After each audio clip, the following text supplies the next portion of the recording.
ବନ୍ଧୁଗଣ, ଗୋଟିଏ ଛୋଟ କାହାଣୀଟିଏ କେମିତି ଆମ ଜୀବନରେ ଆଲସ୍ୟପଣ ଆସେ ଏବଂ କେମିତି ସେ ଆଲସ୍ୟପଣକୁ ଆମ ଜୀବନରୁ ଦୂର କରିବା। ତ ଚାଲ କାହାଣୀଟିକୁ ଶେଷ ପର୍ଯ୍ୟନ୍ତ ଶୁଣିବା। ଥରେ ଗୋଟିଏ ବ୍ୟକ୍ତି ଗୋଟିଏ ସନ୍ନ୍ୟାସୀ ପାଖକୁ ଆସି ତାଙ୍କୁ ପଚାରିଲା କି ମହାତ୍ମା, ମୋ ଭିତରେ ଆଲସ୍ୟପଣ କାହିଁକି ଆସେ? ସେ ମହାତ୍ମା ସେ ବ୍ୟକ୍ତିର କଥା ଶୁଣି କହନ୍ତି କି ଆଲସ୍ୟପଣ ଆସିବାର ଦୁଇଟି କାରଣ ଥାଏ। ପ୍ରଥମ କାରଣ ଏହା ଅଟେ କି ଜୀବନରେ କିଛି ବି ବଡ଼ ଲକ୍ଷ୍ୟ ନଥିବ ଏବଂ ଦ୍ୱିତୀୟ କାରଣ ଏହା ଅଟେ କି ଆମ ମନ ଏବଂ ଆମ ଶରୀର କେମିତି କାମ କରେ ତାହା ଆପଣଙ୍କୁ ଜଣା ନଥିବ।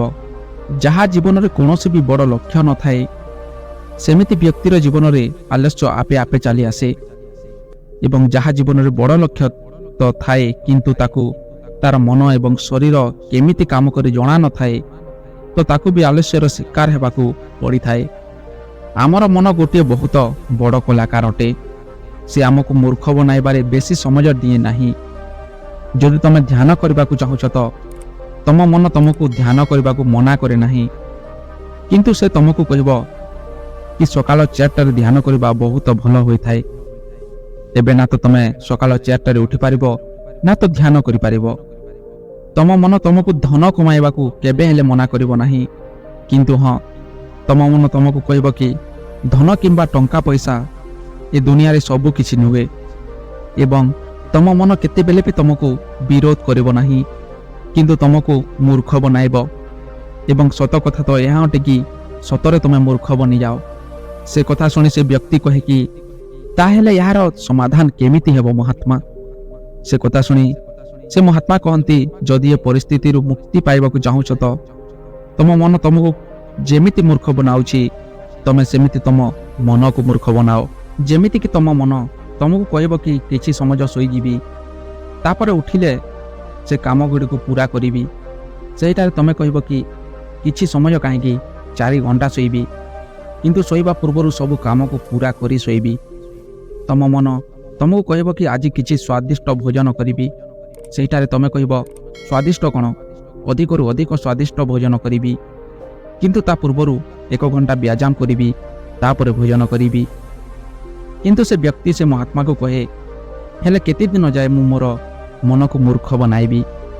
ସେ କଥା ଶୁଣି ସେ ମହାତ୍ମା କହନ୍ତି କି ଯେତେ ଦିନ ପର୍ଯ୍ୟନ୍ତ ତୁମେ ଆଲସ୍ୟରୁ ମୁକ୍ତି ପାଇବା ପାଇଁ ଚାହୁଁଛ ସେତେ ଦିନ ପର୍ଯ୍ୟନ୍ତ ତୁମ ମନକୁ ତୁମକୁ ମୂର୍ଖ ବନାଇବାର ଅଛି। ସେ କଥା ଶୁଣି ସେ ବ୍ୟକ୍ତି ପୁଣି କହେ କି ମୋତେ ଏମିତି ଲାଗେ କି ମୁଁ ମୋ ଜୀବନରେ କିଛି ବି କରିପାରେ ନାହିଁ, କାହିଁକିନା ମୋର ଭିତରୁ ହିଁ କିଛି କାର୍ଯ୍ୟ କରିବାର ଉତ୍ସାହଟା କମିଯାଏ ଏବଂ ମୁଁ ସେ କାର୍ଯ୍ୟକୁ କରିପାରେ ନାହିଁ। ତ ଏମିତି ପରିସ୍ଥିତିରେ ମୁଁ କ'ଣ କରିବି ମହାତ୍ମା? ସେ ମହାତ୍ମା କହନ୍ତି କି ମନକୁ ତ ତୁମେ ମୂର୍ଖ ବନାଇ ପାରିବ, କିନ୍ତୁ ତୁମ ଶରୀରକୁ ତୁମକୁ ଜାଣିବାର ଅଛି। ଆମ ଶରୀର ଚାଲିଥାଏ ଶକ୍ତି ପାଇଁ ଏବଂ ଶକ୍ତି ଆସେ ଭୋଜନରୁ ବା ଖାଦ୍ୟରୁ, ଏବଂ ତୁମେ ଯଦି ମରିଯାଇଥିବା ଭୋଜନ କରିବ ତ ଶକ୍ତି କେମିତି ଆସିବ? ମରିଯାଇଥିବା ଭୋଜନ ମାନେ ହେଲା ଯେଉଁ ବ୍ୟକ୍ତି ନିଜ ସ୍ୱାଦ ପାଇଁ ସୁସ୍ୱାଦୁ ଭୋଜନ କରେ, ଯେମିତି ଖାଦ୍ୟ ଦେହ ପାଇଁ ଉଚିତ ନୁହେଁ, ଯେମିତିକି ମିଠା, ପିଜା, ଫାଷ୍ଟ ଫୁଡ୍ ଇତ୍ୟାଦି। ସେଥିପାଇଁ ଭୋଜନ ଏମିତି କର ଯେମିତି ତୁମ ଭିତରେ ଉର୍ଜାର ସଞ୍ଚାର ହେବ, ନା କି ଆଲସ୍ୟର।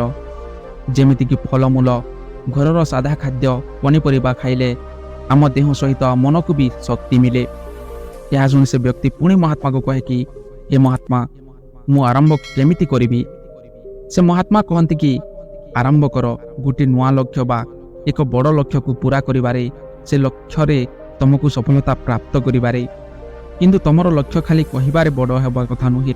ସେ ଲକ୍ଷ୍ୟରେ ତୁମ ଭାବନା ଯୋଡ଼ିକି ରହିଥିବା କଥା। ତୁମର ଲକ୍ଷ୍ୟକୁ ତୁମେ ଭାବିବା ମାତ୍ରକେ ଯଦି ତୁମ ଆଖିରୁ ଲୁହ ଝରି ପଡ଼େ ତ ସେ ଲକ୍ଷ୍ୟ ହିଁ ତୁମର ବଡ଼ ଲକ୍ଷ୍ୟ ଏବଂ ସେ ଲକ୍ଷ୍ୟରେ ତୁମ ଜୀବନ ଲଗାଇ ଦିଅ ପୁରା କରିବାରେ। ଦେଖିବ ସେ ତୁମର ଲକ୍ଷ୍ୟ ହିଁ ତୁମକୁ ସବୁ କିଛି କରାଇଦେବ।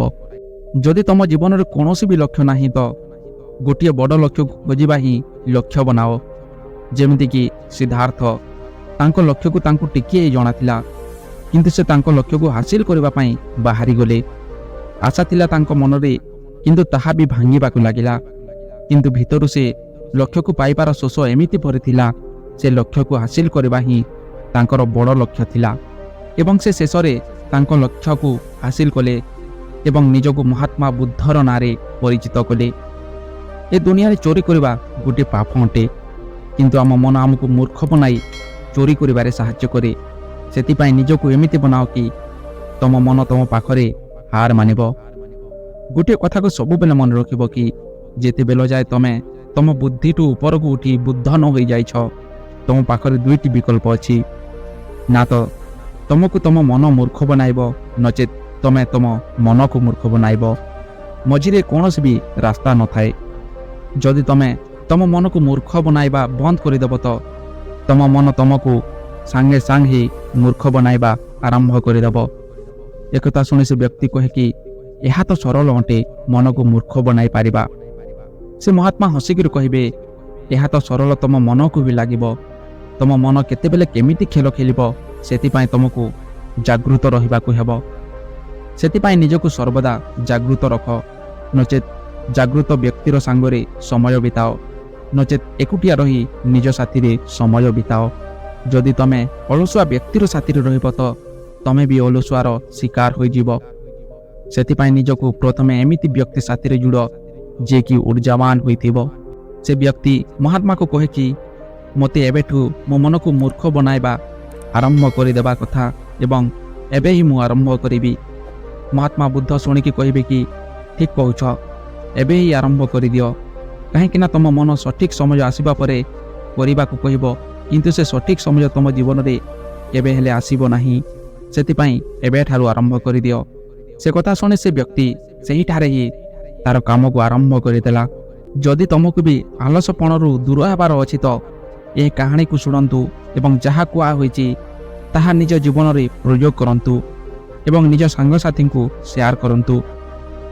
ତ ବନ୍ଧୁଗଣ, ଏ କାହାଣୀଟି କେମିତି ଲାଗିଲା କମେଣ୍ଟରେ କୁହନ୍ତୁ ଏବଂ ସେୟାର କରନ୍ତୁ। ଯଦି ଭଲ ଲାଗିଥାଏ ତ ଗୋଟିଏ ଲାଇକ୍ ସବସ୍କ୍ରାଇବ୍ କରିଦିଅନ୍ତୁ। ନମୋ ବୁଦ୍ଧାୟ।